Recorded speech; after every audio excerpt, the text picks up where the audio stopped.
Dobrý večer. Chcem vás privítať na diskusii, na štvrtom dieli diskusie za slobodu slova pod titulom Zlaté Vianoce. Ja som si na prvú časť dal vianočný sveter, tematicky, aj keď ňom asi zdochnem za chvíľku. A na druhú časť si dám niečo iné. Tí, čo sem chodíte, čo nás sledujete, tak viete, že my sme začali tieto akcie ešte v lete. Bolo to primárne určené za slobodu slova a prejavu, to trvá naďalej. Začali sme tým na základe toho, že uväznili jedného z nás, jedného človeka, ktorý vlastne si dovolil prejaviť alebo vysloviť nejaký iný názor. Bol to Dani Kollár. No a my teda pokračujeme v tejto tradícii, nie len za ňoho, ale teda za všetkých ľudí, ktorí sa chcú slobodne rozprávať, slobodne prejavovať. Dnes tu mám veľmi vzácneho hostia až z dalekej Prahy, pána obchodného riaditeľa spoločnosti Fireball, pána Roberta Vlaška. Robert, vítajte u nás. Dobrý večer. My tak na úvod sa chcem spýtať, aká bola cesta po D1?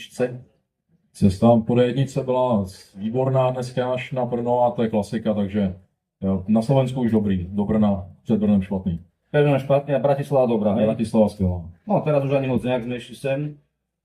My sme sa totižto stretli dnes v Justičnom paláci. Nie sme obvinení ani nejak väzobne stíhaní zatiaľ, ale boli sme navštíviť práve Daniho Kollára, ktorý mal dnes návštevný deň.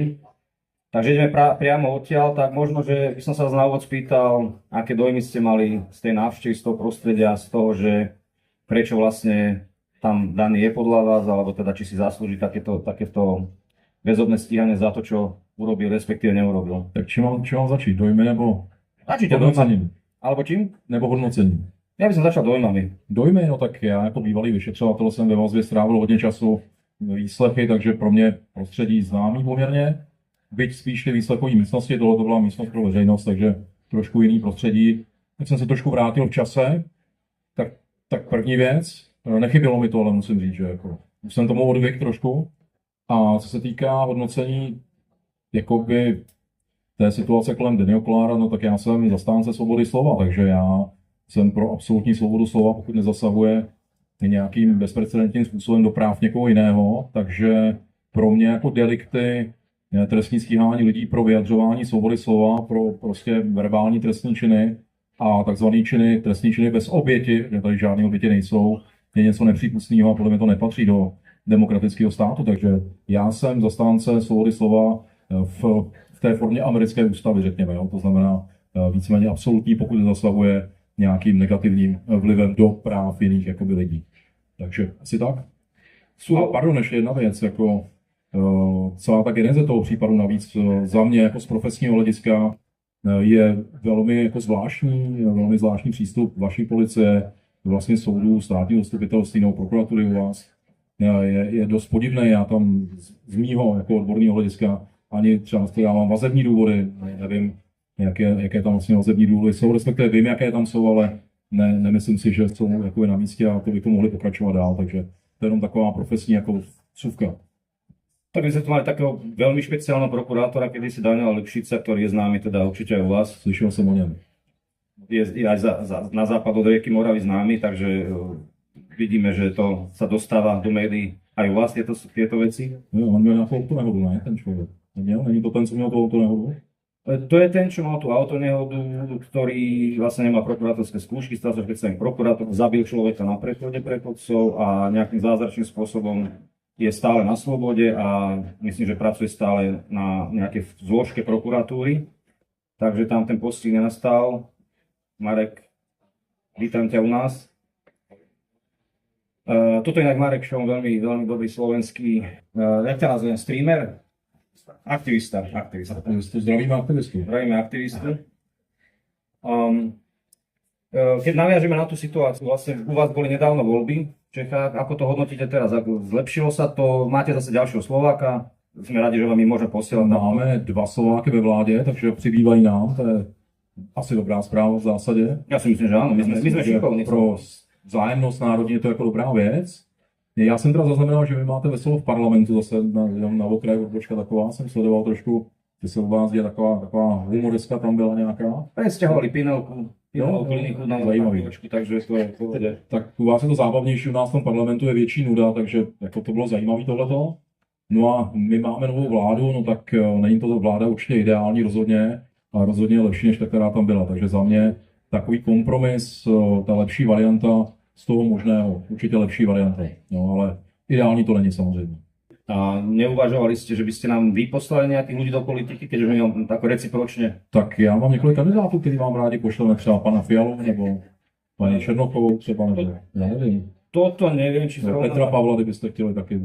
Má hezký fousy, sluší mu to, tak no, bychom mohli poslat. Obidvoch Petra. Obidva majú fúzi, no tak neviem. Uvidíme, vážime medzi. Môžeme dať hlasovať o tom. No ale my sme tu... A Babiše zpátky nechcete? Ja, Ne. viete čo? Ne. Ne? Asi ne. Dobře, tak ne. No, ale keby už horelo, Zkusil jsem to. za skúšku nič nedáte.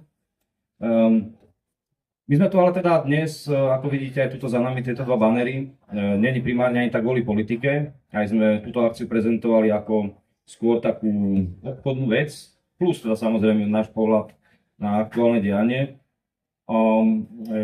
Ako som na začiatku povedal, pán Vlášek je obchodný riaditeľ spoločnosti Fargold. Spoločnosť Fargold dlhodobo prináša produkty buď vo fyzickej forme zlatých holiatkov alebo zlatých účtov a viem, že to si povieme neskôr o chvíľočku aj jeden svetový unikátny produkt Ingold Pay, k tomu sa dostaneme v druhej časti. Pán Vlášek, ja sa vás pýtam, ako vidíte z historického hľadiska účel, alebo teda formu, teda účel zlata, vlastne akým spôsobom nám v ekonomike funguje, aké má pozitívne vlastnosti pre udržateľnosť aktív spoločnosti. Je dlouhá, složitá otázka. Já se trošku omlouvám na úvod, já jsem včera nebo dneska prodělal nějakou alergickou reakci, takže jsem takový trošku nateklý, já už mluvím, jo, takže ale říkal jsem, když jsem slíbil, že budu tady, že překonám aflatistický šok a že přijedu. Anafylakticky, to si vážíme. Takže jsem to zvládám a trošku hůř artikulu, také se omlouvám. Nicméně, vy jste zmiňovali, to není politická diskuze příliš, ono to nejde úplně oddělit. Ono vlastně ten finanční systém a zlato od té geopolitiky vlastně oddělit nejde. A proto my vlastně i v tom, co děláme, se hodně zabýváme vzděláváním, šíření jako informací, protože ten finanční systém je s tím přímo propojen. Vy jste se ptal na historickou roli zlata. Zlato jsou peníze, abych to takhle řekl. Zlato vždycky byly peníze. Celou historii lidstva, celých 6 000 let zpátky, byly peníze spojeny se zlatem, se stříbrem, případně s nějakými jinými jako cennými fyzickými jako věcmi. Měli vždycky ten reálný fundament, to zlato a stříbro a později zlato potom převážilo. Vy všichni znáte stříbrné mince, zlaté mince a tak dále, historii v pohádkách a ve filmech a podobně. Tak to bylo až do roku 1971, když to hodně zrychle, hodně zkrátím. Vlastně úplně prapůvodně to bylo zlato a stříbro v té ryzí formě, potom to byla nějaká forma zlatého standardu, kdy jsme měli papírové peníze, ale ty se daly vyměnit za zlato, případně za stříbro, a zejména za zlato. To znamená, ty peníze fungovaly jako poukázky na ty opravdové peníze, kterými bylo zlato.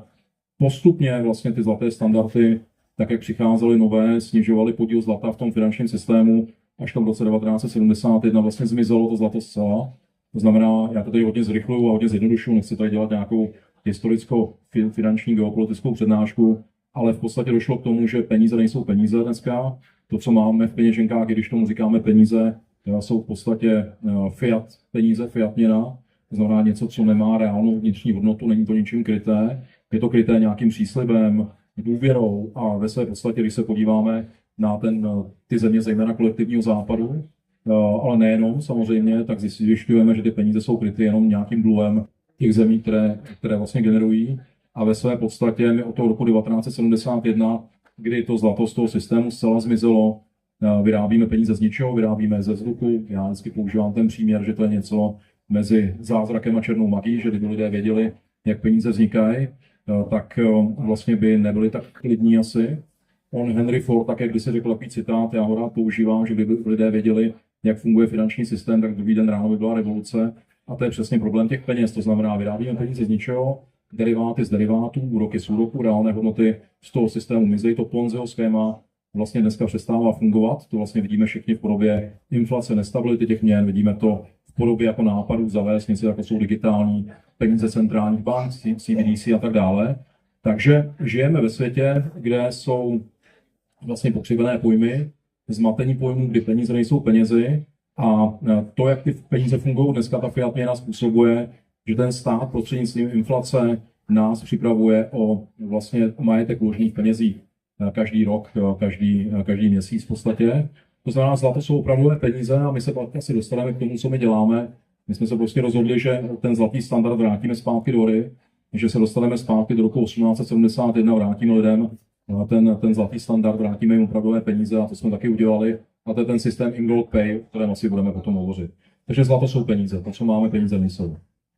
My sme tu aj mali nedávno debatu, asi necelé 2 týždne dozadu so Slavom Kolárom, ktorú som položil takú záľudnú, no myslel som, že je záľudná, ale zodpovedali celkom presne, či mu niečo hovorí teda Bretton Woodská dohoda a potom vlastne ako to bolo aj s tým návratom, keď teda Francúzi sa vybrali po zlato, hej, do Ameriky. Mohli by ste nám možno, že o tom ešte niečo bližšie povedať, že vlastne aký tam bol, to bolo tiež nejaká súčasť toho historického vývinu, ako to vlastne prešlo k tým peniazom, ktoré vlastne nie sú peniazmi dnes, ktoré sa len tak nazývajú kvôli tomu, že ich tak niekto nazval. Já jsem vás chtěl ušetřit historickému výkladu a vidíte, že kolega jak si na tom trvá, takže já se vrátím zpátky do té historie a budu trošku teda preciznější. On tady naznačuje, jsem úplně odpověděl precizně. Takže když budeme úplně zpátky do té historie, já řeknu 2 slova, které možná vám něco budou říkat. Když řeknu slovo solidní. Solidní, uděláme v češtině, používáte to vy ve slovenštině, předpokládám, a má to stejný význam v obou jazycích. Solidní je něco stabilního, kvalitního, hodnotného, je to tak i ve slovenštině. A víte, z čeho to slovo pochází, to slovo solidní, jak vzniklo? Prosím? Ne, solid gold to není, ale nejste tak daleko úplně. Prosím? Ne, z toho to není, ale je to z latinského solidus. A solidus byla římská mince, která zachránila východořímskou říši od toho, co postihlo tu západořímskou říši, která byla zmítaná obrovskou inflací, finanční nestabilitou a potom postupně díky tomu také zanikla, protože se rozpadl jejich finanční systém a tak dále. A solidus byla kvalitní mince, kterou zavedla východořímská říše a ona potom pomohla té říši překonat x dalších století, než teda z jiných důvodů potom zanikla i ta, ale ta mince potom se používala v tom finančním systému až do 10. století našeho letopočtu, jak v křesťanském, tak v arabském světě. Takže já na tom chci jenom deklarovat to, že ty kvalitní peníze jsou spojeny i s naším jazykem, že my to tak máme, my ani už nevíme, z čeho to slovo pochází, ale vidíme, že přečkalo tisíce let, že ta vzpomínka na tu kvalitní měnu, ty kvalitní peníze v tom slovníku je. Když bych řekl slovo, nebo kdybych se vás zeptal, jak se řeknou peníze anglicky? Money, ne, to známe všichni. A z čeho pochází slovo money? Je to anglické slovo? Nebo není? Bystrá skupina, vidím, že tušíte, že není, že vás tak jako navádím. Není. Pochází to vlastně z latinského juno moneta.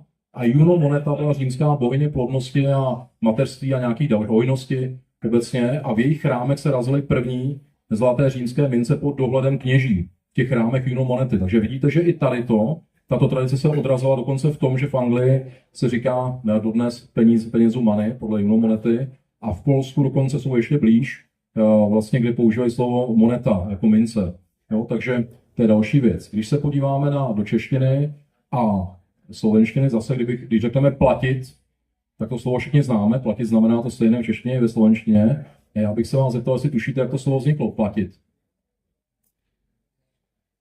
Jaký to má základ? Platit. Jo, my často zapomínáme, nepřemýšlíme nebo ztratili jsme ten význam slov, ale když se podíváme zpátky, tak zjistíme, že v těch slovanských jazycích, zejména teda čeština, slovenština, nevím, jestli ještě v nějakém jiném to je, ale v těch našich jazycích určitě, tak to slovo platit pochází od slova plátno. Protože Slované používali pro placení plátno v určité době. Oni používali plátno jako peníze. Bylo to v době, než vznikly první mince, tak ty různé kulturní okruhy používaly jiná platidla, jako byly třeba mušle, kaury, bylo to plátno ve slovanském okruhu, bylo to dobytek, třeba v Římě, bylo to koření, byly to, já nevím, sůl a tak dále. Ale potom přišly ty mince. První mince my vidíme někdy 1500 let před naším letopočtem, respektive 1770, Hammurapyho zákoník, tam vznikaly první jako normované vlastně kousky zlata. Předtím v tom starém Egyptě 6000 let zpátky to byly vlastně valouny na váhu, bylo to přírodní zlato, takže ty mince 15, 17 před naším letopočtem. Potom něco, co už se podobalo dnešním mincím 100%, byly mince v Malé Asii, v městských státech Malé Asie. To byly mince, kterým se říkalo elektra, protože byly raženy ze slitiny elektra, což byla slitina zlatá a stříbra. Potom bylo to antické mincovnictví, které jsem zmínil, pak bylo, kdybychom se podívali do Čech a na Slovensko, kdy tady byly první mince, tak to bylo 100 let před naším letopočtem, razili tady Keltové, jak u vás, tak u nás. Oni kopírovali různé ty římské, antické motivy a tak dále. A potom se dostáváme, vlastně skokem bychom se dostali k prvním papírovým penězům, které vznikaly v 18. století ve Švédsku, paradoxně, ale k nám se rozšířily velmi rychle do Československa, tehdy Rakouska, Uherska. Zavedla je Marie Terezia a byly to takzvané bankocetle, byly to vlastně papírové bankovky, které ale fungovaly právě jako ty papírky, které fungovaly jako směna za, mohl jsem je kdykoliv vyměnit za zlato a stříbro. Potom bychom skokem se přenesli do toho moderního měnového uspořádání, tam kolega mířil. Máme 3 období takzvané zlatého standardu. Úplný zlatý standard 1891 až, řeknu první světová válka. Tam je dobré si uvědomit, že v té době skutečně tady papírky jsem kdykoliv vyměnil za zlato a stříbro z banky. Inflace tehdy byla 0,1% ročně. To znamená, zkusme si srovnat s dnešní inflací, kterou zažíváme a zažívali jsme. My jsme na to experti v Čechách, my tam máme kumulovanou inflaci za 3 roky zpátky kolem 40%, takže 40% majetku uloženého v penězích zmizelo. Ale když máte jenom cílovou inflaci centrální banky 3%, tak vám za 20 let zmizí 50% majetku uloženého v penězích. Ale my ty inflace máme všichni vyšší. A mimochodem, když se podíváte na to, co vykazuje ECB, třeba že máte euro, nebo na Českou národní banku, nebo na jakoukoliv jinou centrální banku, tak to můžete připočítat rovnou 3% vždycky, protože to je taková jako jedna statistika. Takže oficiální inflace v ekonomice úzus se vždycky můžete zvýšit zhruba o 3% a máte tu reálnou inflaci. To znamená, že vám centrální banka vykazuje 3, tak je to 6, jo, zhruba minimálně. Takže vlastně ten úplný zlatý standard 0,1% inflace ročně za 100 let, co lidé nezažili zboží ani služby. Když jste dali dolar, libru, frank, rakouskou, uherskou korunu do banky, tak se tam měli po 100 letech dvě ty měnové jednotky. Když to uděláte dneska s eurem, s korunou, s dolarem, s frankem, švýcarským, tak tam po 100 letech budete mít 3% té hodnoty. To znamená, na tom vidíte, že ty peníze nejsou peníze, že jsou tou fiat měnou. Takže ten úplný zlatý standard byl velmi bezpečný. Pro ty, kteří měli majetek v penězích, velmi bezpečný, fungovalo to dobře. A potom tady máme střih. Tím zlomem je založení amerického Fedu, to je bylo na samostatnou přednášku. To, pokud někdo používá slovo konspirační teorie nebo konspirace, tak konspirátoři byli přesně ty lidi, kteří založili Fed. Bylo to v roce na tajné schůzce v roce 1911, udělali dohodu, byla to vlastně takový oligopol tvořili, řekněme, té finanční elity americké napojené na tu evropskou a v 1914 ten Fed začal fungovat. Jedna z teorií říká, že založili Fed, protože věděli, že bude první světová válka, proto založili banku centrální soukromou, že Fed je soukromá banka, patří komerčním bankám, které patří nějakým místním rodinám, které bychom taky mohli jmenovat, kdybychom chtěli více si o tom povídat. A vlastně, že věděli, že budou potřeba tisknout nekrytý peníze, takže založili ten Fed. No a tato moderní centrální banka je zlomem v té historii. Pak máme další centrální banky, které vznikaly jako kopie toho Fedu, když to hodně jako zjednoduším. A v té době se tomu začalo říkat zlatý standard zlatého slipku. Byl to takový hybridní model, který kombinoval výhody toho, nebo kombinoval ten původní zlatý standard a kombinoval ho s tím, co známe dneska, jo? S těmi fiat penězi vlastně. Takže tam část měnové báze byla stále krytá zlatem, ale část už byla nekrytá. Komerční banky a Fed mohly vytvářet nějaké část peněz nekrytých. Takže to bylo ještě relativně bezpečné, ale už tam byl ten prvek toho, že část těch peněz byla nekrytých. To znamená, ta salámová metoda pokračovala, lidé si toho vlastně nevšimli. A potom přichází rok 1944, na to tady zmiňoval kolega, takzvaný Bretton Woods, dohoda z Bretton Woods, kde vznikla dohoda, která potom začala platit jako ten nový finanční systém v roce 1945. Dohoda byla o tom, že americký dolar bude, když to vlastně zjednoduším, hlavní rezervní měnou světa, nebude krytý zlatem, ale bude směnitelný za zlato a ostatní měny, zejména těch zemí toho kolektivního dneska západu, jak říkáme, ale v některých dalších zemích, na něj budou napojeny pevným kurzem a americká vláda bude garantovat všem vládám a centrálním bankám, které budou držet americké dolary, že kdykoliv je vymění zpátky za zlato. když by chtěli to vypořádat, tak to fungovalo v nějakou dobu poměrně dobře, až do 60. let 20. století. Pak řada vlád a centrálních bank se začala domnívat nebo obávat, že ten FED tiskne víc dolarů, než jako má toho zlata, takže nechtěli, aby ten černý Petr skončil u nich a začali se vypořádávat svoje dolary za zlato. Tím pádem Amerika přišla o 50% zlatých rezerv, 16 000 tun, klesly ty rezervy na 8 000 tun zhruba, nebo 8 130 tun asi. A hřebíček do rakve tomu systému, vlastně, jak tady kolega zmínil, vlastně vrazila Francie, Charles de Gaulle, francouzský prezident, kdy oni požádali o vypořádání všech dolarů za zlato, a to by znamenalo, že Amerika by během jednoho dne přišla o všechno zlato, které měla, spíš by to ani nestačilo, takže se traduje ta historka, že když ta Francie poslala ten křižník do té Ameriky, tak když byl v půli cesty, tak prezident Nixon v tom slavném televizním projevu prohlásil, že tedy dočasně končí Bretton Woodský systém zlatého standardu do doby, než skončí válka ve Vietnamu. Což je velmi zajímavý moment.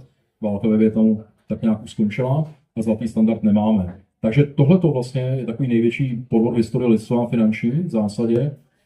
Velmi zajímavý moment tam je, a už nechci být dlouhý, už jako se chýlím k závěru svého historického výkladu, je to, že když my jsme dokonce o tom dělali celý pořad na našem jakoby, videokanálu, kde jsme rozebírali ty dokumenty a ty archivní záznamy, my jsme skutečně byli v amerických archivech a pro nás bylo velmi zajímavé, když jsme četli jejich autentickou komunikaci, protože ta už je dneska veřejná po těch letech, jak komunikoval prezident s ministry a tak dále, o tom, kdyby Francie neakceptovala tuhletu věc. Tak tam oni nepochybně říkali, že pokud Francie to akceptovat nebude, že ji ekonomicky zničí. A to byl jejich vlastně blízký spojenec. Já na to vždycky dokládám, že když si lidé myslí, že nějaké velmoce mají nějaké přátelé nebo něco podobného, nebo že nějaké ideály rozhodují, že to je velký omyl, že rozhodují jenom ty pragmatické zájmy.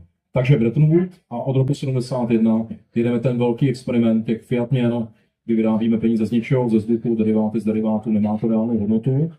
A ještě poslední poznámku k tomu udělám, pak už mlčím, je to, že za celou historii lidstva jsme napočítali zhruba 750 takových případů, kdy lidé se snažili oddělit peníze od zlata nebo od stříbra.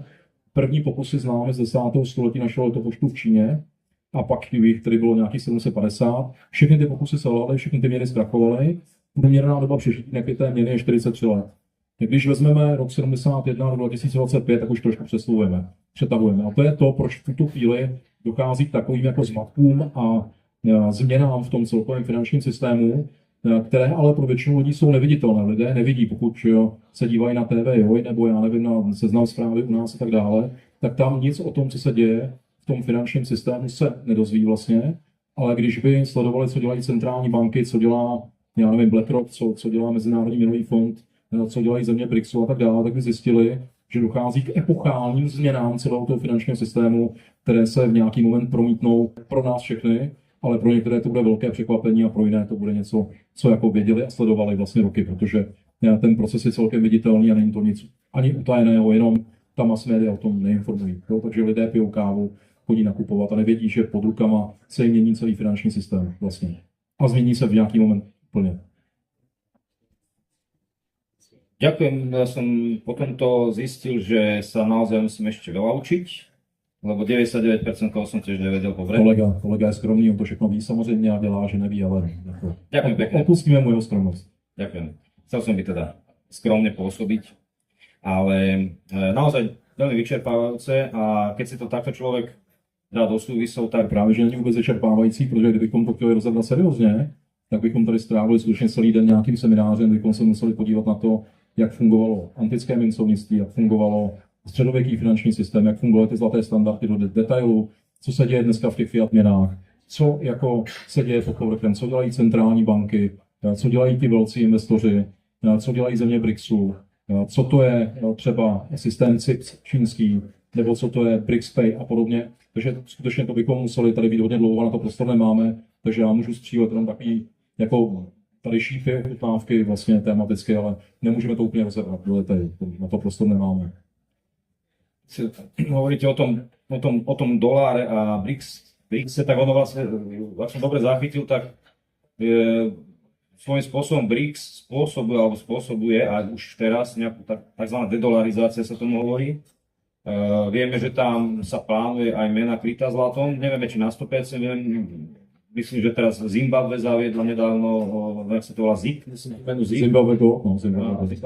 Tá je krytá 80%, čiže je dosť pravdepodobné, že my sa k tomu zlatému štandardu vrátime a práve preto aj môžeme týmto premostiť aj na to, čo ponúkame my ako spoločnosť Firegold, že vlastne vy dokážeme vaše peniaze, ktoré si pošlete na zlaté konto, presne týmto istým spôsobom kryť, ako bol kedysi zlatý štandard. Čiže každé poslané euro na zlatý účet je kryté fyzickým zlatom. To by sme možno, že tie detaily prešli po prestávke, ale ešte by som sa vrátil, keď sme už v tej histórii na chvíľočku. Prečo sa vlastne aj takto my stretávame, prečo my sme, keď ste zachytili, ešte do nedávna aj vysielali živé streamy, kým nám nezhodili YouTube kanál. Predtým ste vysielali s Dani Kolárom, kým jemu nezhodili YouTube kanál. Hej. No a prečo vlastne táto spolupráca nastala? Vieme, že my sme chceli nejakým spôsobom alebo priniesť tieto produkty na slovenský trh a vlastne viac menej spôsobom nejak zverejniť alebo dať do povedomia.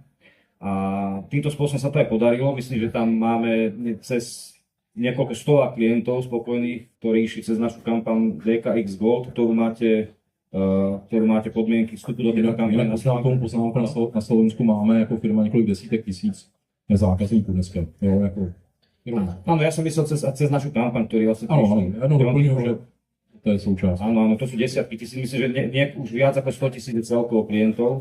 Celkově zákazníků Čechy Slovensko v tuto chvíli, my fungujeme teda v 21 zemích Evropy od Velké Británie po Bulharsko, ale pokud bychom vzali jenom Československo, když to tak řeknu, tak těch zákazníků máme zhruba 110 000 asi aktuálně teď.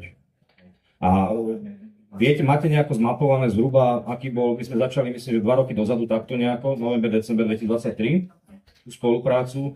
Máte nejak zmapované, alebo viete nejaké číslo, že od tej doby do dnes, aký bol nárast hodnoty zlata za gram, alebo za uncu? No, my jsme říkali, od jakého času? 2023 november, povedzme. 2023 za poslední 2 roky zlato vyrostlo zhruba o 100% v eurech i v korunách, takže velmi podobně, cirka 100%. Ale já možná ještě takovou odbočku jenom k tomu, když jsme se bavili o tom, že probíhají nějaké změny, kolega zmínil dedolarizaci, to je jenom jeden z těch procesů. To znamená, že řada zemí světa dneska, zejména to BRICS plus, což je dneska vlastně 55% světové populace, přes 50% světové ekonomiky a 80% veškerých přírodních zdrojů, tak ty země samozřejmě z mnoha důvodů se začínají vyhýbat dolaru, ale postupně i euru.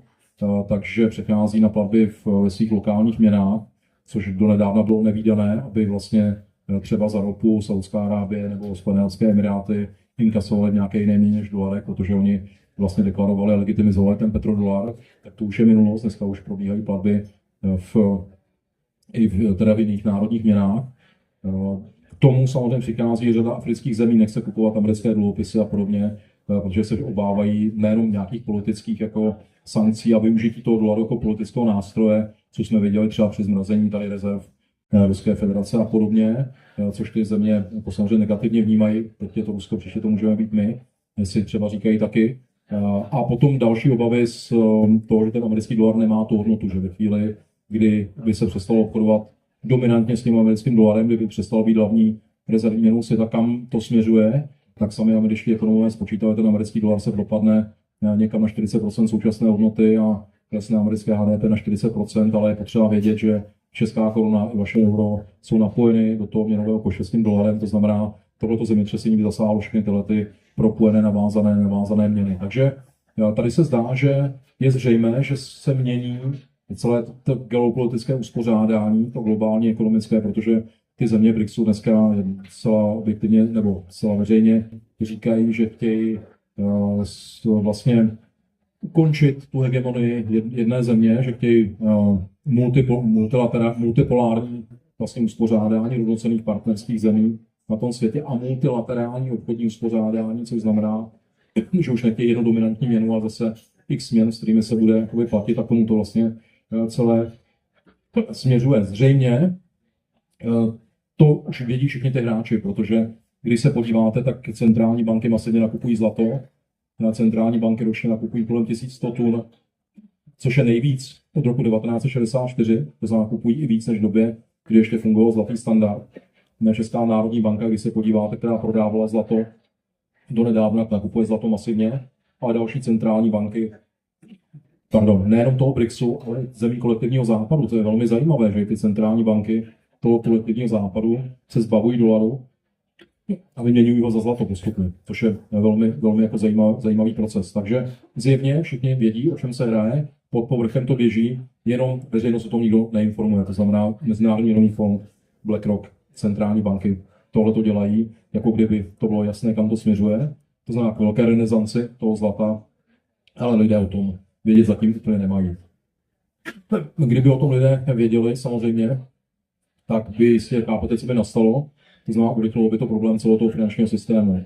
Když se podíváme na historii Československa, zase vrátím se do té naší společné historie, kterou jsme kdysi měli, nedávno ještě, tak kdybychom se podívali od roku 1918 do toho rozdělení federace v roce 1993, tak my jsme tady zaznamenali několik měnových reform. 1918 byla první odluka československé koruny od rakousko-uherské koruny, 1939 slovenská koruna, protektorátní česká koruna, 1945 návrat československé koruny, 1953 ta nejznámější měnová reforma a 1993 další vlastně vznik nových měn. Všechny tyto reformy znamenaly, že ti lidé, kteří měli majetek vložený v penězích, přišli o část toho majetku. A když se podíváte na tu nejznámější měnovou reformu v roce 1953, která se trošku blíží tomu, co velmi pravděpodobně musí proběhnout globálně, protože těch nekrytých peněz je tolik, že je potřeba z toho objevu nějak jako dostat. K tomu se pak můžeme ještě dostat, kdyby bylo potřeba. Tak než ta měnová reforma v tom 53. proběhla, tak o tom nikdo nevěděl. Ještě večer předtím prezident vyhlašoval, že měnová reforma nebude. Věděli o tom 3 lidé ve státě tehdy, ty peníze se tiskly v Rusku, přes noc se sem přivezli, přes noc proběhla měnová reforma. Takže tyhle věci se dopředu neříkají samozřejmě. No preto aj naše médiá fungujú rôznym spôsobom, že dôležité veci, ktoré by mohli narušiť nejaký ten narratív, nepovedia a povedia vám len to, čo máte počuť. Ja by som sa v podstate tomu zlatému štandardu ešte doplnil asi to, že s tým, že ak ste si predstavili, aby ste si vedeli predstaviť zhruba, čo sme teraz, pán Vlašek vlastne hovoril, že ten nárast bol 100% cirka, zhruba 100% za 2 roky. A inflácia, povedzme, že bola kumulatívna zhruba 20%, 25%, to je presne to číslo, tak si porovnajte len ak by ste mali v banke 100 000 eur v zlate, keby bol zlatý štandard, máte tam po 2 rokoch 200 000 a keď berieme súčasný stav tých 100 000, ste mali povedzme nejakých 75 000, čiže tu je vidieť ten diametrálny rozdiel, že čo vlastne zaručuje ten zlatý štandard a čo vlastne, aká je vlastne hodnota ako funkcia zlata v ekonomike a svete. Čiže vlastne vám udržuje hodnotu, čo ste si kúpili kedysi za kilo zlata, kúpite si aj teraz, čo ste si kúpili za uncu, kúpite si ju stále, len je tam ten pomer výmenného kurzu samozrejme inakší a momentálne aká tá mena je, čiže preto vlastne my aj tieto produkty ponúkame. A možná dáme tu otázku, můžu dát otázku? Nech sa páči. Kdybyste věděli, že zlato vyroste za 2 roky o 100%, kolik byste do něj dali peněz? Dali byste tam nějaký peníze? Aspoň nějaký? Mně připadá, že jste rozumní lidé, že nějaký byste tam dali.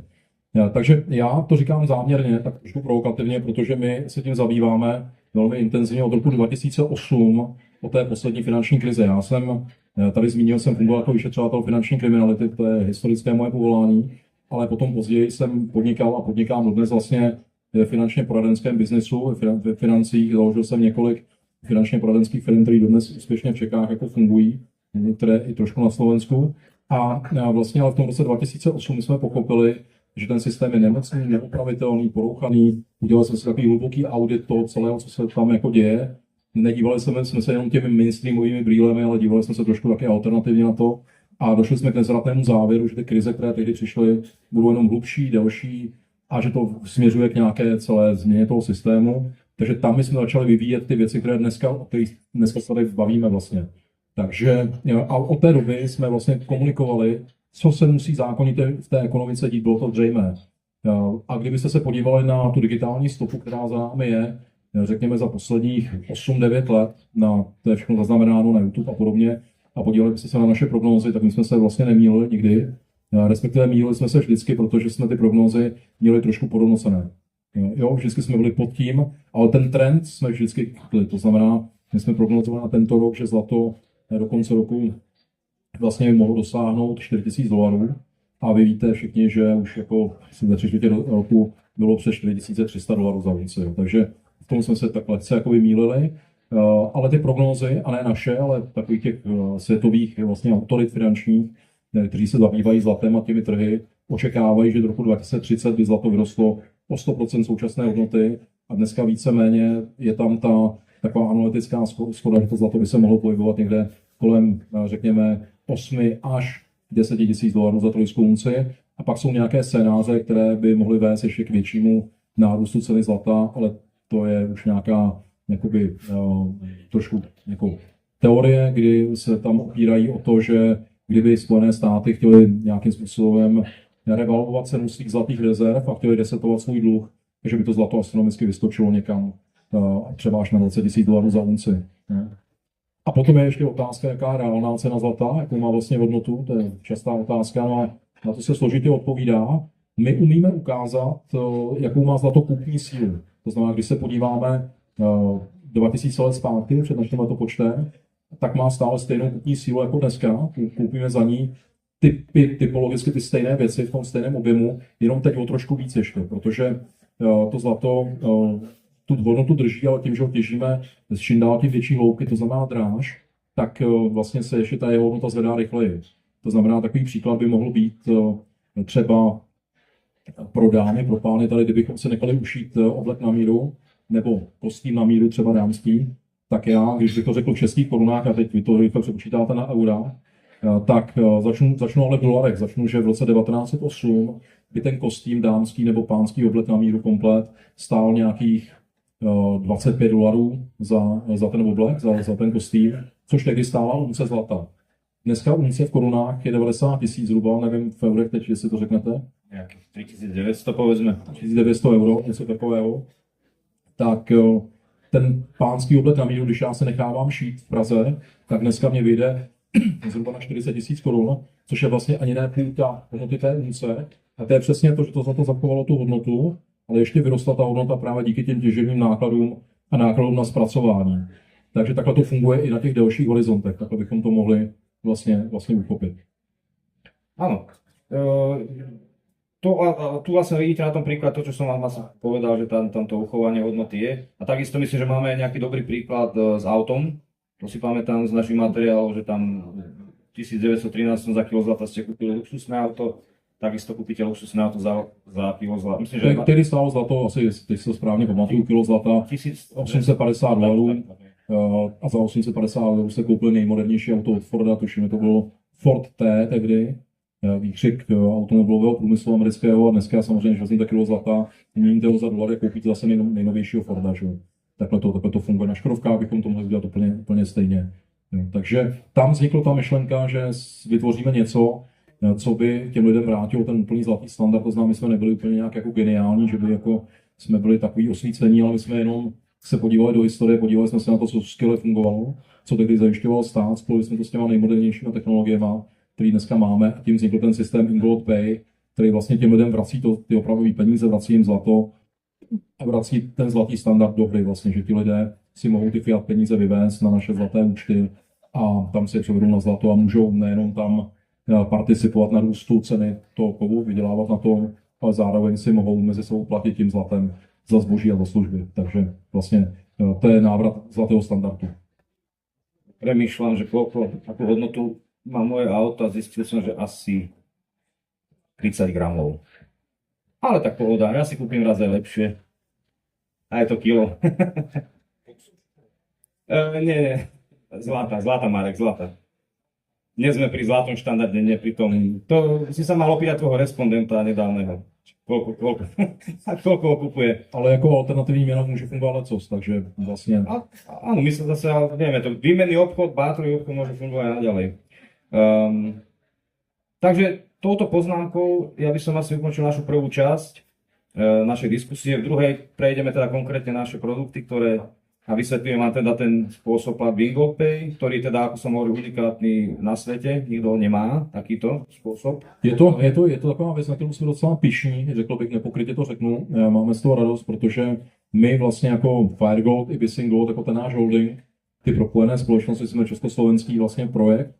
To znamená, my jsme v Československu, v Čechách na Slovensku něco vytvořili, nějaké know-how, technologii, financovali jsme to všechno sami, nestojí za námi žádný nadnárodní zahraniční kapitál, nic podobného.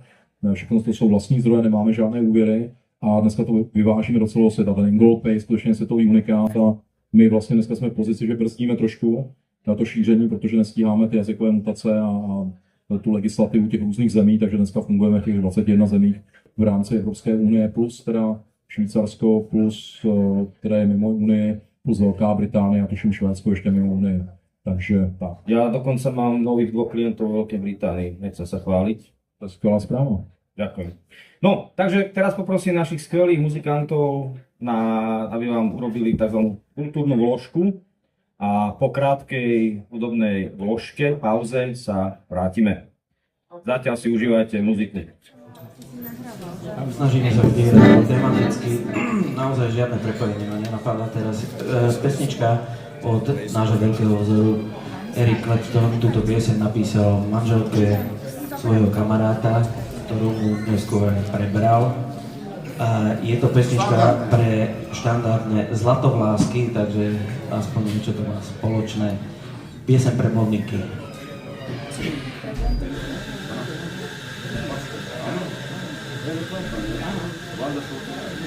Wow.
Go to a party, everyone turns to see this beautiful lady that's walking around with me. And then she asked me, do you feel alright? And I say yes, I feel wonderful tonight. I feel wonderful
It's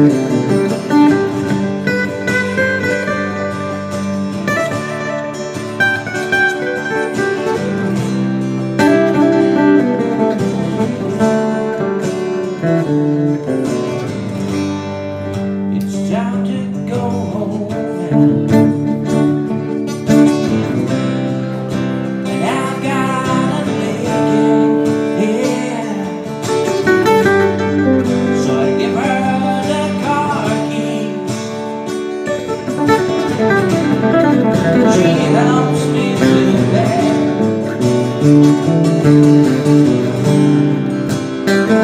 And then I tell her, as I turn off the light, I say, my darling, you were wonderful tonight. Yes, my darling, you were wonderful tonight.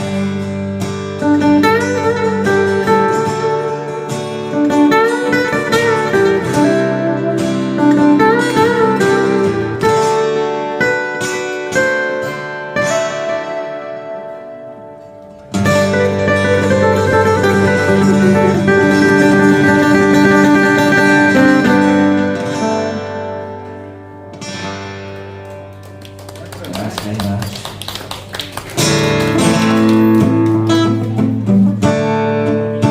Už viem, jak som chcel začať tematicky. Táto pesnička sa volá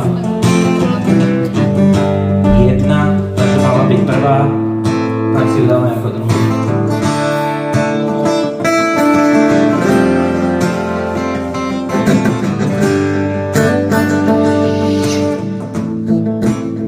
Is it getting better? Do you feel the same? When I ain't here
Martinu padla gitara, táto pesnička je tiež o voľnom páde, väčšinou ma pritom napadá, jak ma vyhodili z vysokej školy, len sa tak zaprášilo.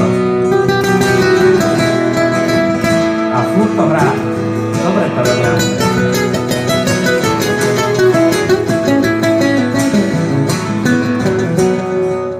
She's a good girl. Loves her mama. She loves Jesus. And Daddy God too. She's a good girl. Raising down Elvis. She loves horses. And a boyfriend too. Hey, hey.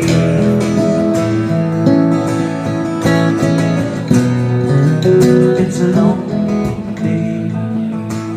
In DC, there's a freeway running through the yard.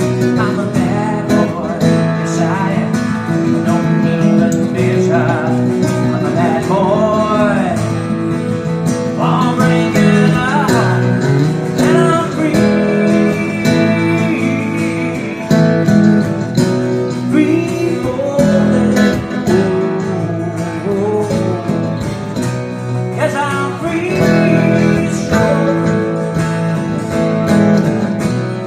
Free falling.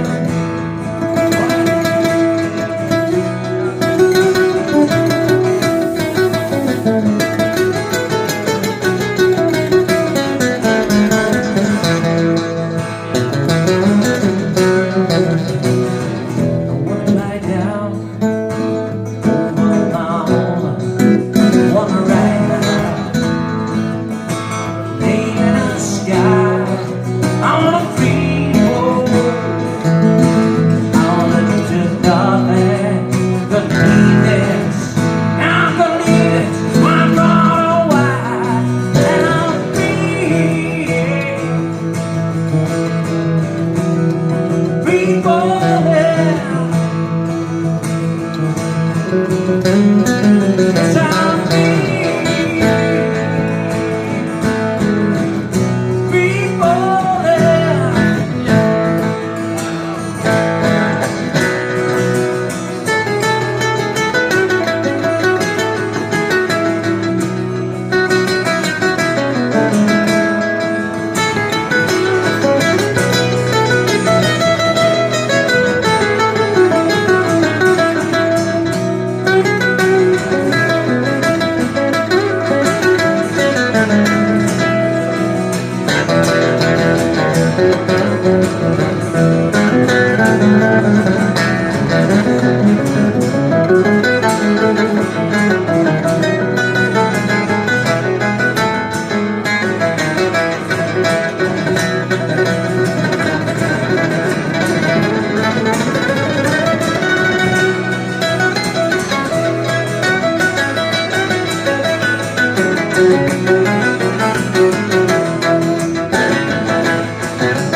Free falling.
pokračovať. Ja mám vravel, že ten vianočný sveter dám dolu, lebo jednak je tam strašne veľmi teplo. A jednak som sa stretol, čo je dneska, útorok. Minulý týždeň som robil rozhovor s Oskarom Rožom, autorom novej verzie hymny Slovenskej republiky, tak som si dal tričko s textom našej hymny, takže len preto. No, ja by som asi prešiel teda k tomu systému. My sme, ako som vravel na začiatku, ako sme už viackrát vraveli, ponúkame unikátny systém pre podnikateľov, respektíve pre fyzické osoby, ktoré si vedia platiť svoje obchody priamo v zlate. Tento systém sa volá Ingold Pay.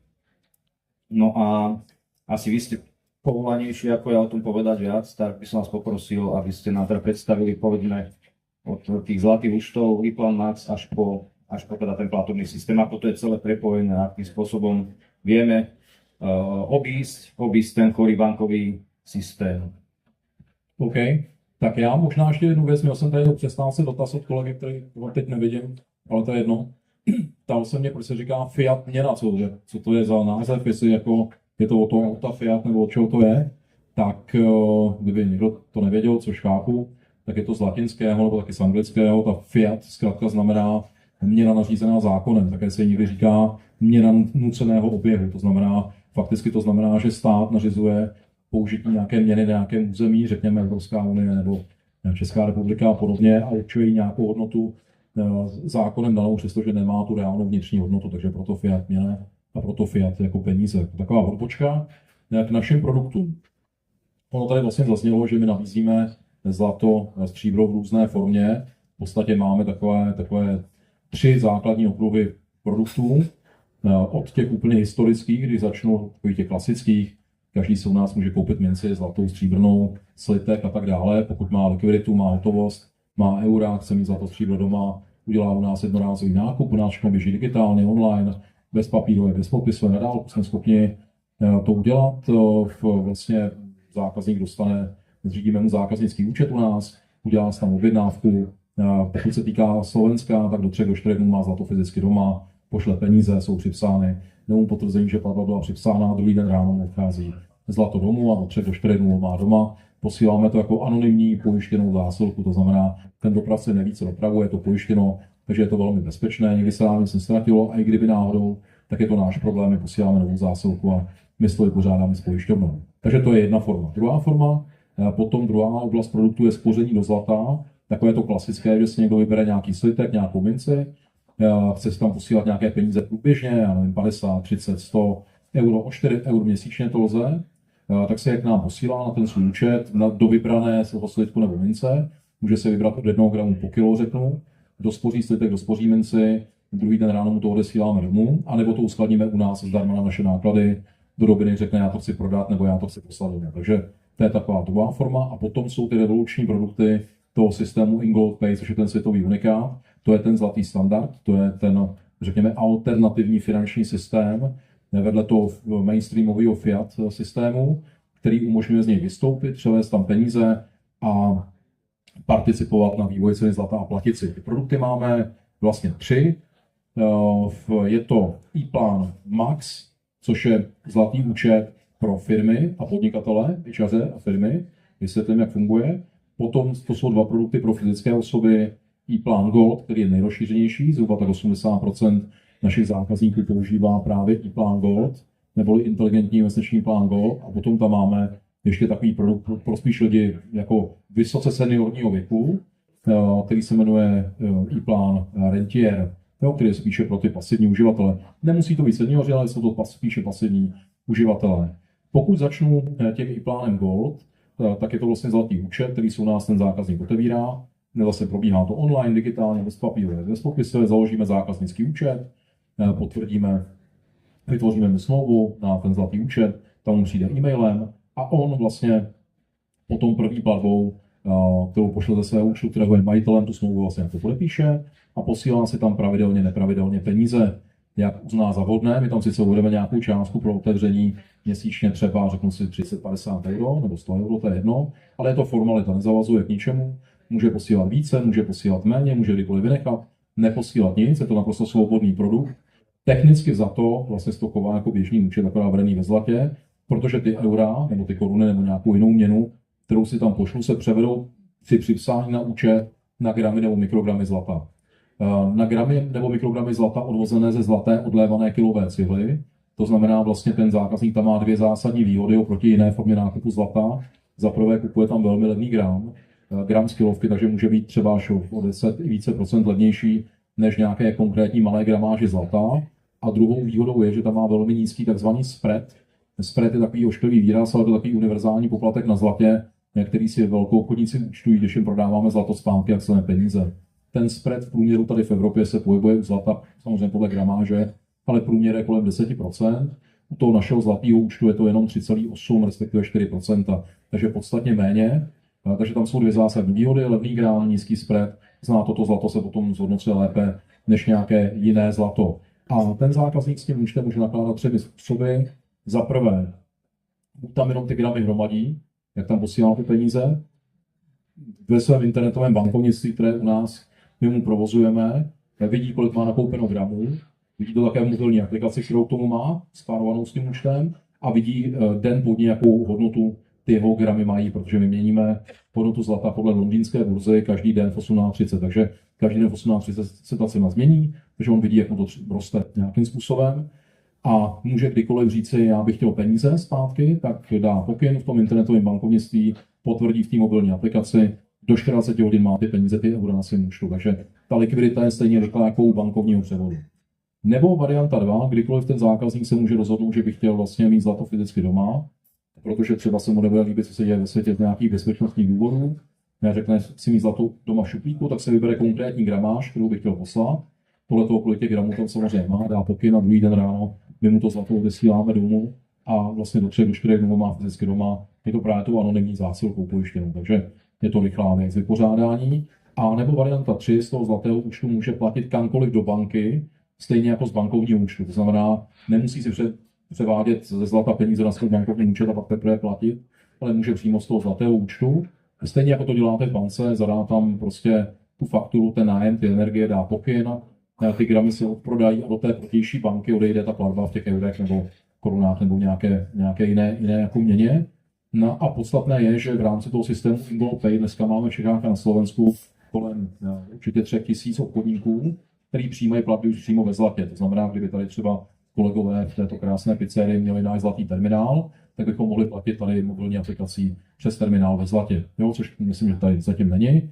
Ale na Slovensku v Bratislavě máme nějaké restaurace, určitě kavárny, máme na Slovensku nějaký autosalon, co si pamatuju a tak dále, nějaké hotely, restaurace nebo nějaké obchody, takže tam už můžu platit přímo ve zlatě tou mobilní aplikací. Jo, to je právě ten IngoPay systém. To znamená, nejenom, že já můžu poslat tady Richardovi gramy zlata, kdybychom se dohodli za nějakou službu nebo za něco, tak to můžeme udělat, takhle zdarma si to převedeme jenom přes mobilní aplikaci, ale můžeme platit i za zboží, za služby těm firmám a obchodníkům právě, kteří mají ty firemní účty a mají ten zlatý platební terminál. Predám auto. OK. 30 gramů. A beru. 30 gramů beru, můžeme hned to tady udělat. Jo? Já si tady nastavím jako QR kód a Richard může převést svých 30 gramů. Probíhá to v reálném čase, stejně jako třeba u kryptoměn, to znamená, když já bych si tady vytvořil QR kód na tu platbu, on by se ho načetl v tom systému, tak v ten moment, co mu ty gramy odečtou, mě se v ten moment přičtou a mezi fyzickými osobami je to zdarma, není tam žádný poplatek. Jo, takže je to velmi jako efektivní, já to třeba používám v rodině s dětmi svými a tak. Jo, s dospělým dítětem teda. Jo, s nezletilými to nejde, ty nemůžou mít účty sami na sebe, museli by ho mít na mě, ale mám už dospělého jednoho syna a ten ho jakoby má. Jo, takže tak, to je ten e-plán vlastně Gold, zjednodušeně řečeno. A potom máme ten e-plán Rentier, který umí to stejný, co umí ten e-plán Gold. Rozdíl mezi nimi je v tom, že tam není pokladové aktivum zlatý kilový slitek, ale je tam zlatý 10-uncový, to znamená 311 gramů, to znamená trošku menší gramáž. Tím pádem je trošičku nižší cena za ten gram, teda vyšší cena za gram, pardon, vyšší, ale jsou tam stále relativně výhodná oproti jiným gramážím menším, ale je tam trošku vyšší ten spread. Za ty transakce je tam spread ne teda 4%, ale 9% už jde do peněz. Jo. Tak proto já říkám, že ten produkt není úplně vhodný pro ty lidi v tom aktivním věku, kteří by chtěli dělat nějaké operace, platit a tak dále, protože tam by to vyšlo trošku jakoby hůř, ale protože zase má trošku jinou poplatkovou strukturu za uskladnění gramů zlata, tak pro někoho, kdo je vyloženě pasivní a nepotřebuje s tím nic jiného dělat a jenom tam ty peníze chce mít odložený a jednou to potom vyndat, tak ten rentier může plnit docela dobrou roli. Ale zase nechci dělat úplně detailní produktový školení, chci jenom ten rámec vás tady seznámit, protože pokud vás to zaujalo detailněji, tak kolegové, kolegyně tady vám to určitě dobře vysvětlí všechno. A potom máme ten iPlan Max, který je zajímavý v tom, že ty firmy vlastně ty své peníze tam přesouvají do zlaté vlastně 400-uncové cihly. 400 uncí, prosím? 400 uncí, to je 12 441 gramů zlata, je to ten velký bankovní jakoby ingot vlastně, to znamená ty firmy buď to využívají, protože tam přesunou část svého cashflow, aby to měli ve zlatě v rámci diversifikace a zhodnocení a eliminace rizik, a nebo to využívají proto, aby naopak přijímali platby ve zlatě, a nebo většina firm to používá v kombinaci, že své nějaké volné peníze má v tom zlatě právě a ještě přijímá platby. To znamená, potom máte náš zlatý terminál a my můžeme platit právě tou mobilní aplikací, nebo může i vystavovat faktury ve zlatě, které taky můžeme hradit na ten zlatý účet, nebo si na ten zlatý účet může směřovat i prostě platby v eurech, které se mu převedou tam potom do zlata. Pro tu firmu to má několik výhod, kromě toho, že my vždycky říkáme, že to je jediný platební systém, který vydělává. Když se podíváte, tak to zlato vyrostlo za 16 let někde o 700%, za ty poslední 2 roky o 100%, takže vydělává růstem ceny zlata, ale vydělává mu ještě jinak, protože když já tady budu platit kreditní kartou, tak zaplatím nějakou sumu a ten obchodník z ní odvede 0,68 až 5% podle typu té transakce tomu vydavateli té platební karty a té bance. Takže vlastně pro něj to není úplně to nejlepší, co by si představoval. Ale když bych já mu platil ve zlatě, tak nejenom, že nic neodvede, ale ještě 0,5% z každé platby navíc od nás dostává jako bonus. Jo, takže ty firmy jsou potom motivované jako mít ty platby v tom zlatě, protože prostě při těch větších potom obratech je to pro ně jako zajímavý a tím my dotujeme šíření toho systému, aby se šířil. Jo, takže mají tam dobrou cenu za gram, ty firmy, a mají tam ještě nižší spread, tím, že tam máme tu větší gramáž toho zlata, ten spread není 4, ale jenom 3%. No, takže asi tak v těm produktům, jak to funguje zhruba. Zhruba to bolo dosť vyčerpávajúce, takže myslím, že... Možná až taková doplnění. U těch produktů jsou samozřejmě další nějaké tam drobné poplatky, které tam existují. Můžeme se pak na ně podívat, pokud by vás to zajímalo, nějaké nechci jakoby skrývat někde, jenom nechci tím teď zatěžovat. Je tam nějaký vstupní poplatek za zřízení, správu a vedení toho účtu po neomezeně dlouhou dobu, která vlastně může být taková, že já si zřídím ten účet a používám ho celý život a potom ho zdarma můžu na kohokoliv kdykoliv převést, třeba děti, vnoučata, takže ten jeden poplatek to může používat vícero generací. Ten poplatek je vratný, když potom dělám platby ve zlatě nebo v penězích z toho zlaté účtu, s každou platbou se mi kousek vrátí, než se mi vrátí celý. Je tam nějaké management fee za uskladnění gramů, v případě toho iPlanu Gold, nějaký roční takový drobný poplatek. U některých těch produktů je tam ještě success fee, drobný zase participace na nějakém výnosu, ale to jsou takové mikropoplatky, nechci tím zatěžovat, ale samozřejmě při tom detailním potom výkladu to každému tomu zájemci samozřejmě ty informace se sdělí. Určite áno, vždy, keď teda mám klienta, tak mu poviem aj poplatky, pretože to nie je dobre skrývať a potom by mohol po nejakom čase sa prísť nejaká výtka, že som to nepovedal. Ale v čase a hlavne z toho dlhodobého hľadiska sú naozaj tie poplatky zanedbateľné. Ako ste aj vraveli, tak ten účet sa dá prepisovať koľkokrát, na kohokoľvek chcete, niekoľkokrát v priebehu tej doby trvania otvorenia toho účtu. Takisto sa aj dedí, čiže je predmetom dedičského konania. No, samozrejme. Čiže tam vlastne sa platí len raz. A práve na tento vstupný poplatok máte ako klienti, keby ste išli cez tú kampaň, ktorú máte na tých letáčikoch, 30% zľavu a je možné splatiť si ho aj rôznymi spôsobmi. Ale toto už tieto konkrétne veci by som potom prenechal asi na konkrétny prípad, lebo to naozaj sú už také technikály, ktorými vás nevieme zaťažovať. Ja by som dodal k tomu platobnému systému, keď si predstavíte, ako ste dobre vraveli, keby táto prevádzka mala už náš platobný systém, čo verím, že v krátkej dobe bude mať, tak vy každý, ktorý tu ste, môžete tým zlatom zaplatiť a z každej vašej platby teda dostane prevádzka 0,5% bonifikáciu. Na rozdiel od toho, kedy vlastne pri platbe kartou musí zaplatiť vydavateľové karty. A navyše, pokiaľ má už, aj som sa s tým osobne stretol, keď aj máte hotovosť, ktorú potrebujete vložiť na účet, už platíte už aj za to, dokonca aj za vklad. Niektoré banky majú už aj za vklad na vlastný účet, si musíte zaplatiť poplatok, že si svoje peniaze vkladáte na účet. Čiže je to všetko, náš systém je práve preto výhodný a preto je taký, ako sa povie, excelentný, môžeme nazvať správne slovo. Excelentný, dobre. Že vlastne my bonifikujeme ako klienta, ako aj podnikateľa. Takže asi toľko k tomuto systému. Ja si myslím, že sme vyčerpali asi všetko a by bol čas dali sme teraz priestor divákom. Videl som prvého záujemcu o otázku. Kde je mikrofón? Marcelka? Dobre, Marek, tak nech sa páči, polož otázku. Zdravím. Chcel by som vás spýtať takú vec. Ako je to ošetrené proti exekútorom? Ľudia majú exekúcie, či si môžu otvoriť tento účet, či na to nesiahne exekútor napríklad? No, tak je to tak, že samozřejmě exekutor na to sáhne. Není to, jako my máme povinnost samozřejmě spolupracovat s orgány státní moci, pokud mají zákony jako důvod. Jo, to, že dneska je situace taková, že exekutoři to příliš jako nevědí, že něco takového existuje, vlastně neexekují ty účty, je sice fakt, ale když by někdo zjistil, ten účet u nás má a požádal nás, my musíme s ním spolupracovat, bohužel. Jo, tomu se jako nevyhneme.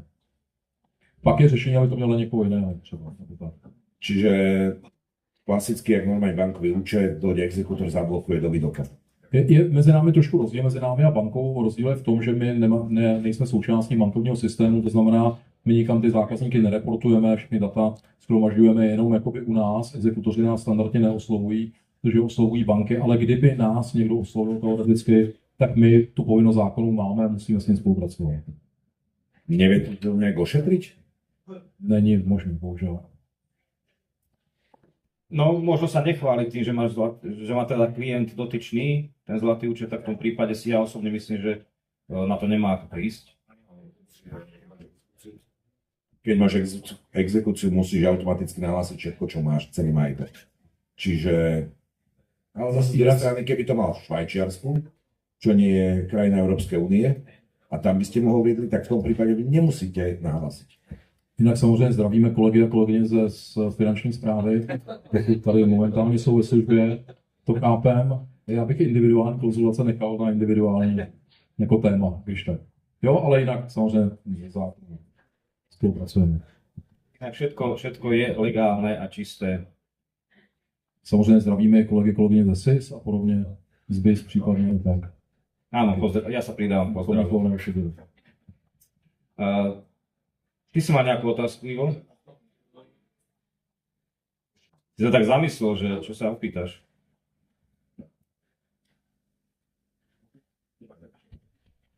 Haló? Áno, počujeme sa. Haló.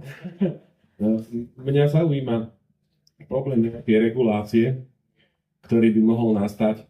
Pravdepodobne smerujeme do nejakej dystopicky orientovanej a spravovanej spoločnosti, kedy či by bolo možné siahnuť na majetok ľudí, ktorí majú nakumulovaný možno v zlatých zliadkoch, lebo je možné, že sa siahne na listy vlastníctva, možno sa siahne na dopravné prostriedky.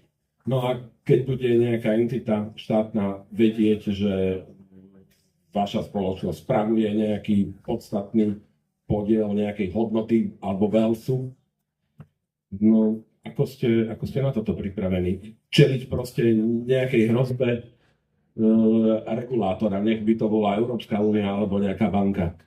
Tak vyhnout se nedá vlastně, nebo nedá se jako vyloučit vůbec nic. V dnešní době to je potřeba si jednak říct zcela legitimně jako. My jsme v historii podobné pokusy exekuovat zlato zažili od Spojených států v roce 1933 a v dalších potom zemích ve Velké Británii a podobně, v Austrálii, v Kanadě, v Novém Zélandě, něco podobného taky probíhalo v těch anglosaských zemích v těch 50. letech a podobně. Takže to jsme v historii zažili. Je potřeba říct, že tehdy byla jiná doba. To znamená, oni to dělali z nějakého důvodu, kdy potřebovali to zlato mít jako monetární, že to potřebovali v době třeba toho zlatého standardu, aby mohli vydávat další peníze, potřebovali zlato, takže pak pro ně bylo praktické třeba zákonem zakázat držbu zlata a dát povinnost za regulovanou cenu ho prodat, což byla ta Amerika. Tam část lidí to udělala, řekněme polovina populace, která držela zlato, to udělala, polovina to neudělala. Víme, že tam žádné tresty jako nepadly, až nějaké výjimečné tresty, kdy se někdo soudil s tím státem a prohrál ty soudy, protože to zlato má jednu velkou výhodu, že je anonymní a že žádný státní aparát nemá kapacitu na to, aby prohledával domy, pozemky a tak dále a hledal zlato. Takže potom ti lidé v těch 70. letech, když ten zákon skončil, jako zázračně vlastně nakázali. To byla ta historická doba. V dnešní době pro ty vlády a země není úplně praktické postupovat stejně, protože oni to nepotřebují. Oni si tisknou peníze, jak potřebují, zlato k tomu nepotřebují.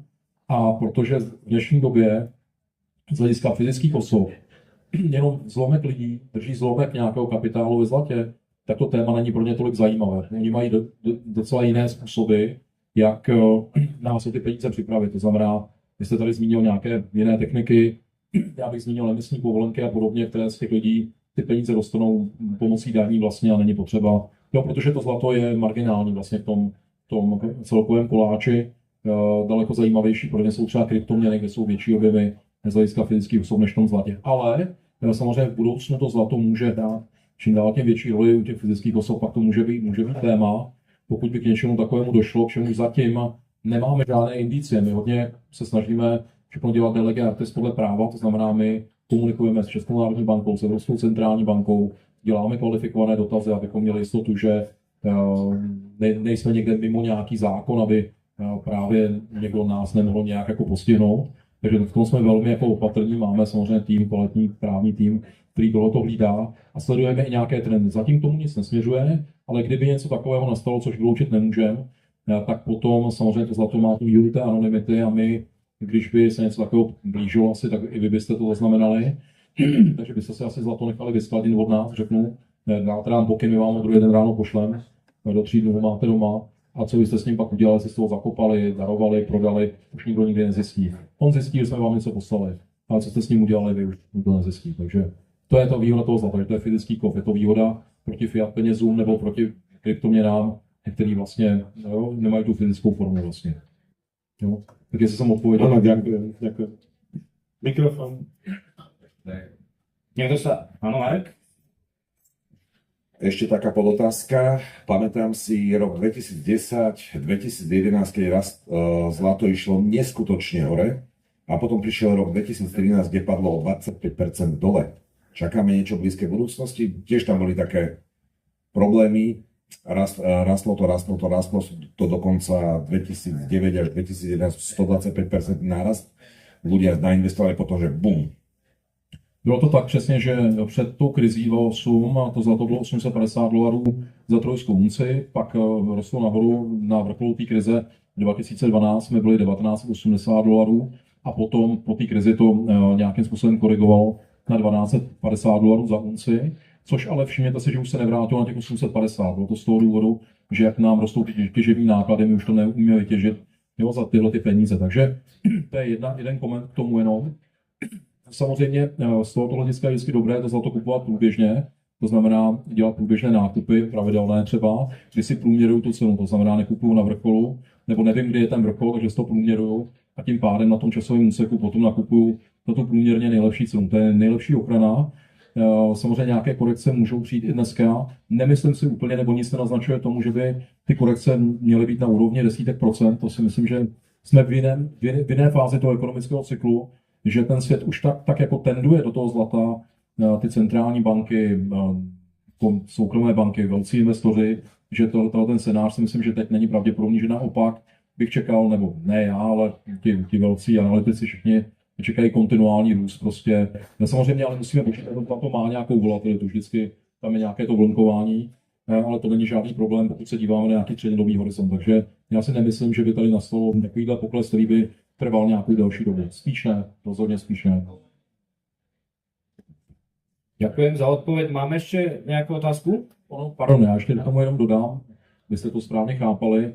Čím více ten svět globální ekonomiky porouchaný, čím více tiskne neklidných peněz, což probíhá stále, tak tím víc ztrácí ty peníze vlastně jako hodnotu, to zlato logicky roste. To znamená, čím ten svět je víc nepořádku, čím je víc jako porouchaný nemocní, tím to zlato víc roste. Takže já vždycky říkám všem, když mi někdo říká, jestli má kupovat zlato nebo ne, jaký ten vývoj já to očekávám, tak říkám, že hodně záleží na tom, jaký on má pohled na ten svět. Jestli si myslí, že ten svět je zalitý sluncem a všechno je v harmonii, tak zlato vůbec jako nekupuje. Pokud si naopak myslí, že ten svět teď je dost nepořádku, ve velkých turbulencích, že dochází k nějakým globálním změnám, tak ať ho kupuje maximum. Protože jo, přesně tak to jakoby je. Ale já samozřejmě tenduju k tomu druhému trendu, protože v roce 2008 já jsem si tu analýzu hlubokou jako udělal.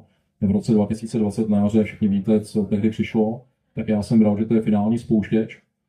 Takže já jsem v podstatě přeskupil své portfolio, opustil jsem papírové investice úplně, dokoupil jsem nějaké ještě pozemky, nebo prostě jsem měl a nezvýšil jsem ještě podíly ve zlatě, ve stříbře, zejména ve zlatě, přestože jsem už ho hodně měl. Takže já jsem vlastně z těch 3 kategorií těch aktiv, které můžeme rozdělit na nemovitosti, pozemky, uchovatele hodnoty, jako je zlato, stříbro a potom jako peníze v různé formě, což jsou peníze v hotovosti, v bance, finanční produkty, akcie, dluhopisy a tak dále, taky třeba investiční pojistky a spoření a různě, tak ty jsem vlastně úplně vypustil. Samozřejmě držím nějakou likviditu v bance, držím nějakou větší hotovost, ale všechno jsem to víceméně přesunul do těch fyzických jako aktiv. No, jako. Myslím, že jsem neudělal chybu, že sice samozřejmě i v té době potom rostly i nějaké i ty akcie, ale já mám klidné spaní v tom, že když potom dochází k těm zásadním změnám, tak je to tak rychle, že nestíháte reagovat. Takže já jsem to takhle uklidil, určitě jsem na tom neprodělal, že zlato mi vyrostlo o 100% nebo více než 100% za tu dobu a mám klidný spaní, že nemusím nikde ve stresu sledovat, co se děje jako na akciových trzích a kdy přijde ten zlom. Tuto pána Marcelka možno poprosiť. Tuto tomu pánu.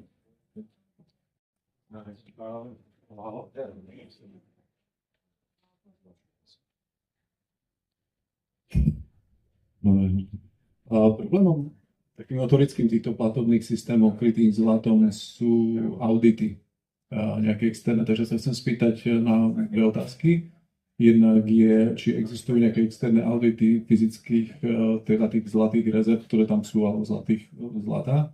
A druhá možnosť online platieb, či sa pripravuje. Děkuju, to je velmi důležitá otázka. Jo, ta jakoby bezpečnost těch peněz nebo těch investic, aby vlastně to nebylo obdoba nějaké fiat systému, že jo, to je zásadní otázka. U nás je to tak, že vlastně ten náš holding Firegold Tibicin Gold, my jsme autorizovaní zástupci 2 výrobců zlata, je to britská královská mincovna a je to švýcarská rafinérie PAMP.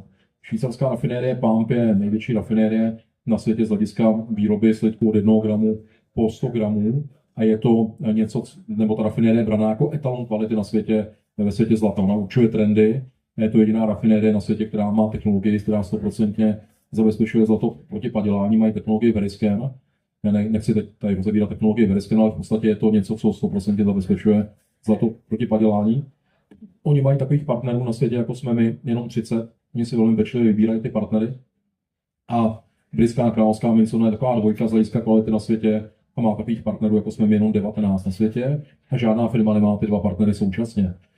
Tím si říct, že my podléháme trojí kontrole. První kontrola, která u nás je přímo od těch rafinérií, od těch výrobců, kteří si kontrolují. My jsme s nimi propojeni online, to znamená, oni online kontrolují naše skladové zásoby, že si odpovídá objem zlata, objem peněz klientů na účtech, to je první kontrola, protože oni nesou kreditní riziko spojené s naší značkou. Druhá kontrola u nás probíhá na úrovni pojistitele, my jsme pojištění u pojišťovny Lloyds na 100% vlastně nebo je to soupojištění Lloyds Alliance na 100% hodnoty toho zlata.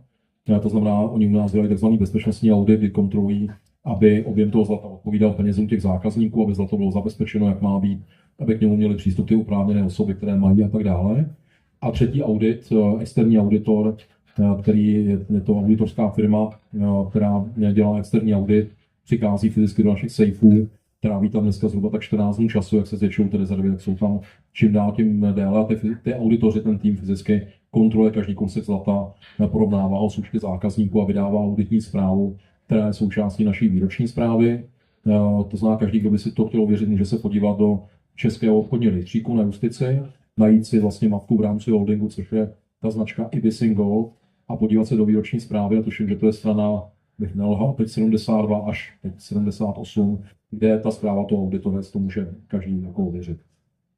To je důležité téma. Ďakujem pekne. Ešte nejaké ďalšie otázky? Tam byla ta jedna ohledom online Jo, platformy. pardon. Ohledně online planet. My v tuto chvíli je ten stav systému takový. Umožňujeme samozřejmě sjednávání online těch produktů, to je jasný, to jsem tady zmiňoval. Umožňujeme vlastně platby v penězích do zlata a ze zlata do peněz pomocí buď jako převodů, nebo pomocí těch mobilních aplikací, nebo v případě těch zlatých terminálů, které mají ti obchodníci.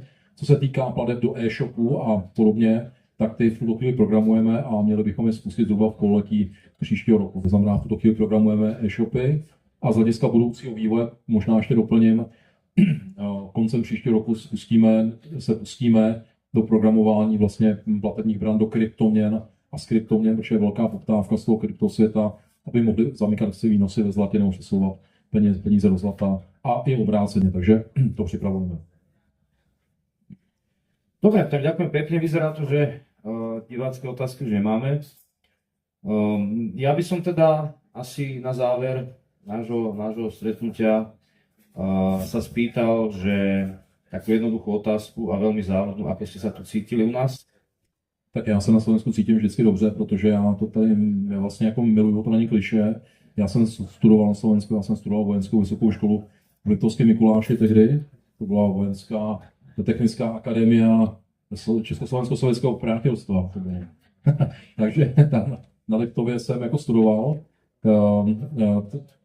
Takže já na Slovensku jezdím velmi rád, jezdím rád do Tater, jezdím rád do Bratislavy, mám to tady rád, se tady cítím dobře. Když tady dlouho nejsem, tak mi to jako chybí. Takže já jsem nadšený jako vždycky. To ma veľmi teší. No a na úplný záver, možno z vašich úst, keby ste nám povedali, ako sa vyvíja kampaň, ktorú ste teda s Danikou začali pred 2 rokmi, či stále beží, či sú podmienky stále rovnaké a či sa môže do nich zapojiť každý. Všechno běží a poběží dál a podmínky jsou stále rovnaké, to znamená slevy 30% na ty vstupní poplatky a tak dále. Každý se může zapojit, každému se kolegové, kolegyně pověnujou.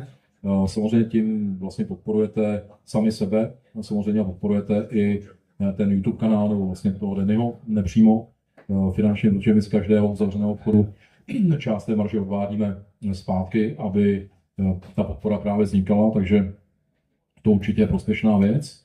A ještě bych dodal jednu takovou zmínku, na co jste se neptal teda, ale já bych chtěl říct, že my tady velmi často řešíme nějaké negativní věci. Bavíme se o tom, že ten svět je porouchaný, že ten finanční svět je na tom špatně, že to globální řízení směřuje někam, kam nechceme, že tady nějaké dystopické trendy a podobně, což tady bez pochyby je. To není jako pochyb, že takové snahy tady jsou. To globálního řízení já za sebe říkám, že jsem ale velký optimista v tom, že ty plány nevyjdou, že to nedopadne, protože je to proti všem zákonům myslitelným, vesmírným a podobným. Je to nelidské, co si někdo vymýšlí, ti sociální inženýři. Takže já si myslím, že to dopadne určitě dobře, že bychom neměli podléhat žádný skepsi. To by se jim líbilo konec konců, protože čemu věnujete pozornost tím negativním věcem, toto živí a podporuje, že to jako nedělejme. To, že projdeme nějakým turbulentním obdobím, je jasný, tam to je jasný, ten model návratu byl naplněn, ale na konci si myslím, že bude úplně něco jiného, než oni plánují, že v finále bude, řekněme, nějaká katarze, která povede k tomu, že ten svět začne fungovat podstatně lépe, než vlastně fungoval, protože všechny ty věci, které vidíme těch posledních 5 let, tak se děly i předtím, jenom teď prostě nějakým způsobem vygradovaly, jsou viditelnější a spoustě lidem to lidí otevírá oči. Takže je to vlastně pozitivní, takže nepodléhejme skepsi, nebuďme negativní, budujme vztahy mezi sebou, budujme ty komunity těch pozitivních deviací, jak se říká, a myslím si, že všechno dobře dopadne. To bych chtěl říct závěrem. Ono vo všetkom zlom treba hľadať to pozitívne a tým, že sa aj blížia najkrajšie sviatky roka, tak ja chcem aj vám, aj našim divákom zaželať všetko dobré, šťastné sviatky z rodinnou kruhu najbližších a úspešný vstup do nového roka. No a vám takisto všetko dobré do nového roku. K tomu já se připoju samozřejmě. Doufám, že dárčeky už máte. Hej, máte. Já nemám. Nemáte ešte? Ještě musím trošku. Nejaké cihličky? No, tak na poslední chvíli musím něco. Nemám, furt někde lítám, že jo, takže stromek už mám. kapra ještě nemám, to je čas, ale některé darčeky ještě musím jako koupit, ale vy jste určitě šikovnější a už to máte zařízeno. Takže já se připoju k tomu, taky přeju samozřejmě krásné svátky, ať to prožijete se svými nejbližšími v klidu, v míru, prostě v pohodě a všechno nejlepší do nového roku samozřejmě. A těším se, že se zase někdy uvidíme tady. Určite áno a môžete sa tešiť aj na naše opätovné živé streamy. Robert, ďakujem veľmi pekne za návštevu. Já děkuji.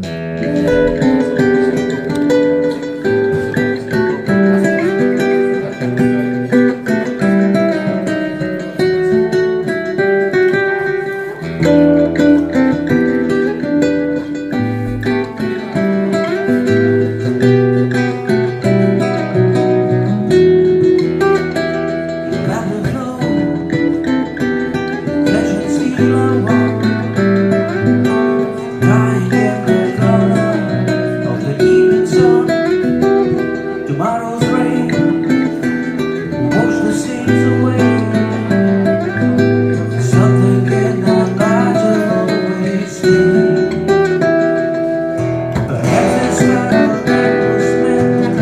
Each and I know nothing comes from life, nothing ever comes.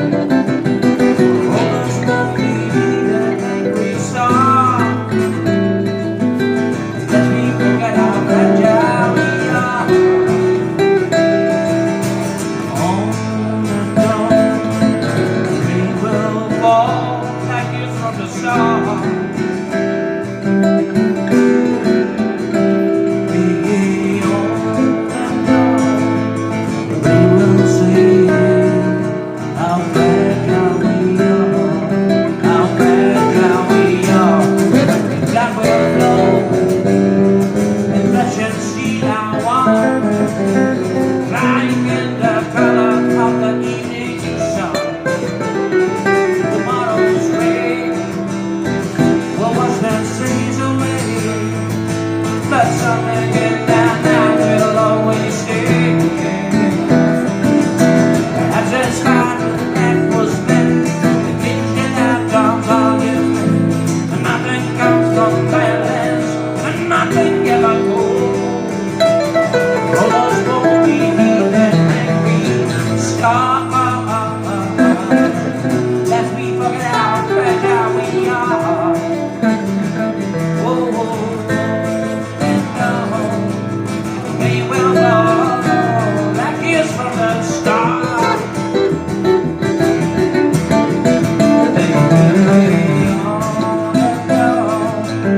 We will see how fragile we are, how fragile we are.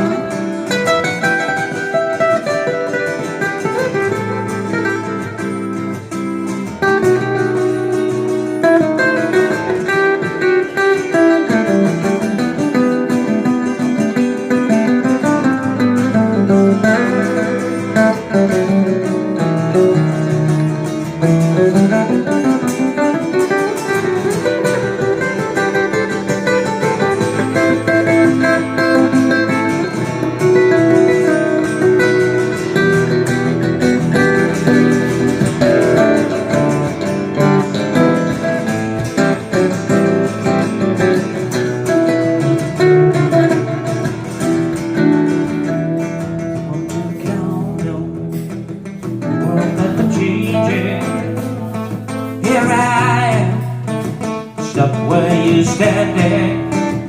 What you need is a lover, someone to take over. Baby, don't look any further. It's strange when you think of the chances that we both be the same. To be careless, looking for the right thing. Oh baby, don't look any further. Tonight, we gonna take a little paradise, walking all night long. Tonight, I'll still be looking in your heavenly eyes,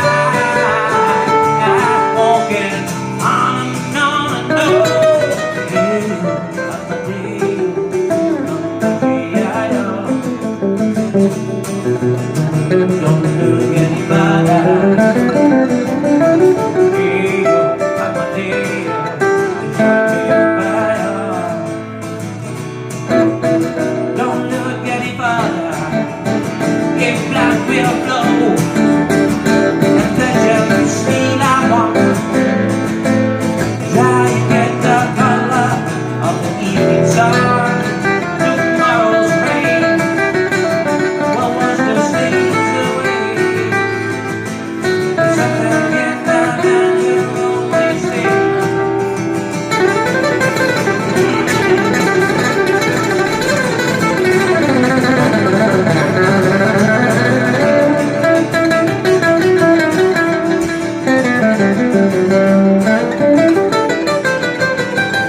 How fragile